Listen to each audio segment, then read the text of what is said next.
Going deeper, drilling deeper. It's not enough sometimes to just work on that particular place.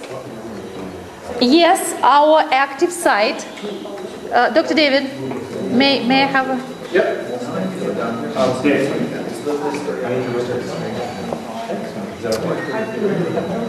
Guys, if you don't want, if I don't have your attention, I'm not speaking, okay? And you will leave with no information. So it's not enough to work just on the active site, one of the active site. On most of chronic problems, it's not enough.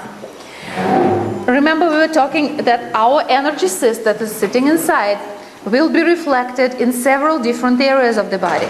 So what you want to do, you want to address it from different areas, from different angles.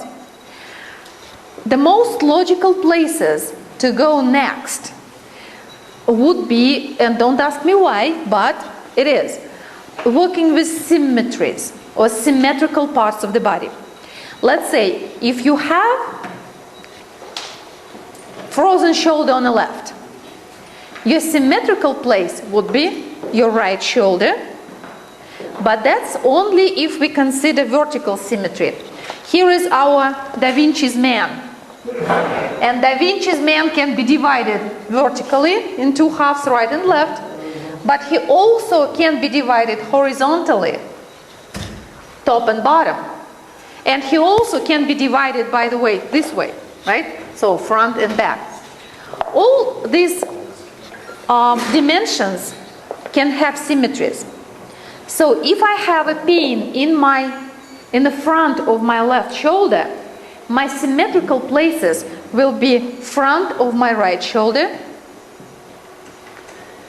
It will be front of my left hip, correct? It will be back of my left shoulder. But there is also a cross reference.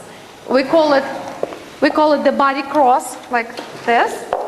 So symmetrical to my left shoulder will be my right hip. So I can walk on the front of my right shoulder, on the front of my right hip, in the front of my left hip, on the back of my left shoulder, and play with the body in several different locations. Remember the first situation when we showed you that burned arm? That's the friend was working on the other arm because they couldn't get to the one that was injured. So they worked on the symmetrical part, and they worked on a where? On the calf, on the right. Okay, little exercise. I have a broken right finger. What do I treat? Left finger, left toe, right toe. Good, wonderful. I want to stimulate my immune system, and my major immune point is thymus, as we all know, right? So I can work on my thymus in order to stimulate my immunity. Where else? C7. Imagine, remember our main junction box? Okay, where else? The navel. Sacrum. Tailbone, right? Tailbone, because it's a cross, correct? If you consider that you divide yourself this way, that's a cross. So, and what did we do with the full body treatment? C7, tailbone. If you want to stimulate your immunity, we would be putting laser or scanner on the thymus. And don't forget, there is also a very interesting point when you're working especially with the tailbone. Right? Yeah. 30. Our favorite set of points, guys. For any circumstance, for anything you do, our favorite set of 4 points. Just 4 points on the body. Third eye, tailbone, C7, thymus. Just dosing these 4 can create healing miracles for you. or putting a laser on it.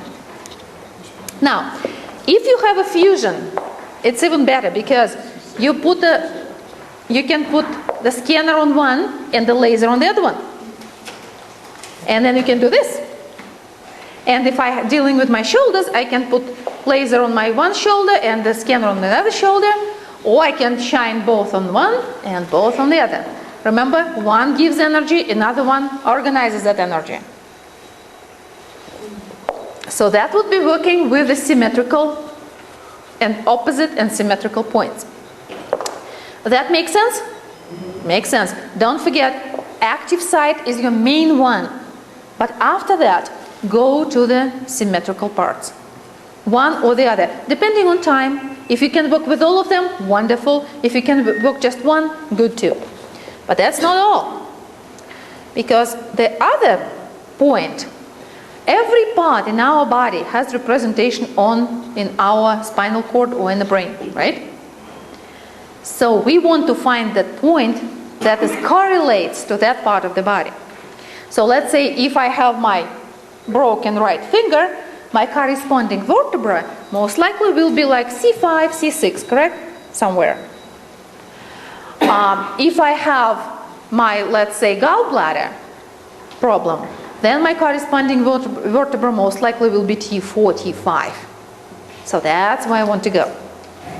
So first you go to the active site. If I'm dealing with my gallbladder, I will go to my active site. I will go on the left as symmetrical. I will go on the back, and I will go to T4, T5 as a corresponding vertebra. Active site, symmetric and opposite points, corresponding vertebra. That's your triad, for sure. You have to do that. And again, if you have both scanner and laser, do it. You can put laser on any of those points, scanner on any of those points, and just play with them in any order you feel comfortable. But you have to address them. I'm confused. The vertebrae, is it the same? No. There are you can download it. You can put chiropractic charts and vertebrae which are correspond to certain physiological organ, certain part of the body. Like for example, if we are dealing with the heart issues, T2 will be the one. You're dealing with lungs, most likely T3 will be the one. In chiropractic charts, they have that assignment, the clear assignment. So you want those corresponding vertebrae. Now, after we know all that, we can really do the protocol, because all I showed you for now, it was just the technique, okay, how we approach. But now we get to our first protocol, and our first protocol is for the situation when the client can really identify where the place of complaint is and clearly show the active site. It's called point of pain. That's why it's called point of pain technique or protocol. You put your, let's say our gentleman has point of pain right over here, right? And that's where he complains. And when he palpates, we have the sensitive spot. And we painted the area. We identified that there is a place of active site. And we dosed it. And we worked on it. And we removed it. But our next place to go would be symmetrical point. So we go on the other side. And we do the same on the other side. And our third will be spine. Okay? So when you do all that, that's called your point of pain technique. With the point of pain, though, we do not go necessarily to the corresponding vertebra, but more like, how would I? It's more almost like when you run the straight line between the point of pain and mirror image of the point of pain. It will be on the spine, but on that straight line. So it's not a corresponding vertebra quite. Because sometimes, let's say gallbladder, gallbladder, you run corresponding points, will be on the other side, right? And you run a straight line, and that will be probably your L1. But L1 is not your corresponding vertebra, it's T4 your corresponding vertebra. So you can use T4 still, will be great. But for the point of pain technique, that's straight line, middle, right? Again, if you have a laser, it's awesome because you can have laser on one spot and your scanner on the other, then switch them.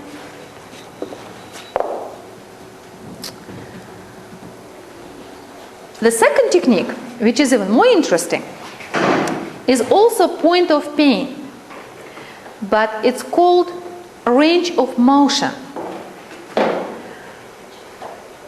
It's not for every disease or disorder. Let's say internal diseases like stomach problems or any kind of lung or heart problems, they do not require range of motion. But if you have a problem with the joints, muscles, and anything that affects range of motion, that technique is wonderful, especially for joints. Because what you do, you identify your main complaint, which will be somewhere in the area of the joint. So you treat your active site for about 20 to 40 seconds, just on it. And if you can dose it, great. If dose takes a little bit longer time, usually 20 to 40 seconds. If the pain is still there, you can paint it again, look for smaller symmetry for your active site again, and do what you just guys did, to chase it a little bit, to remove the pain. Your agenda on this step is to make sure that when you are not moving your arm, pain is not there. Or maybe it subsided substantially, maybe level 1, 2, but not 5, 6. If pain is level 5, 6, you don't move it. You just work with that, work with your machines to make sure that in the situation where nothing moves, pain is not there or is very little. But when you get to that point, that's not the end of the procedure. Because after that, you want to start moving your joint. And that's where pain may flare up again. So you put your dove or in your laser or whatever the kind of device you have on the place that hurts the most and start moving and start treating while you're moving. When you will be moving, your body will tell you which place hurts the most, and that's where you go with your machine. You may not consider dosing it, but you may just brush through it, you may massage it. In this situation, do whatever you want. You want to remove that pain. And move in all the directions slowly. Found the place, work with this. Try again, work with this. So you work with the pain in the motion.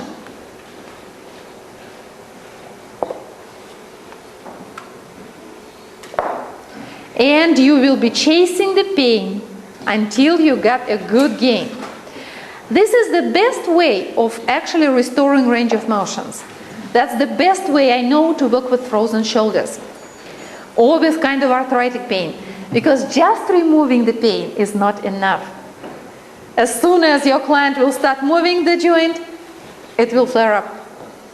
So what you want to make sure that you got a good range, and especially when you're removing the pain, you have a chance to get a good gain in a range of motion, which otherwise you wouldn't get.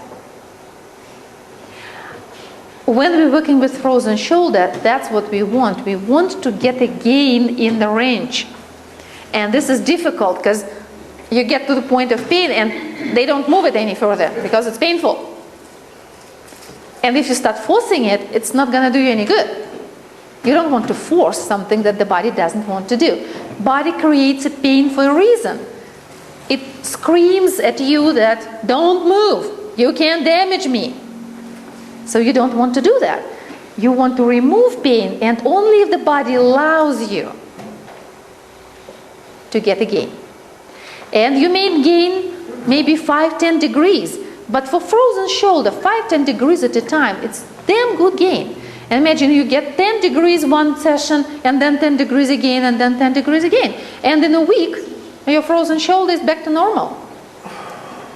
That's a big deal. And this is the best technique for that. And of course, when you're healing from traumas and injuries of joints, when you have stiff muscles, it's the same thing. So please don't forget about that. So now we learned 2 techniques, right? Point of pain technique, point of pain symmetric spine. And we learned range of motion pain. Now let's do it, okay?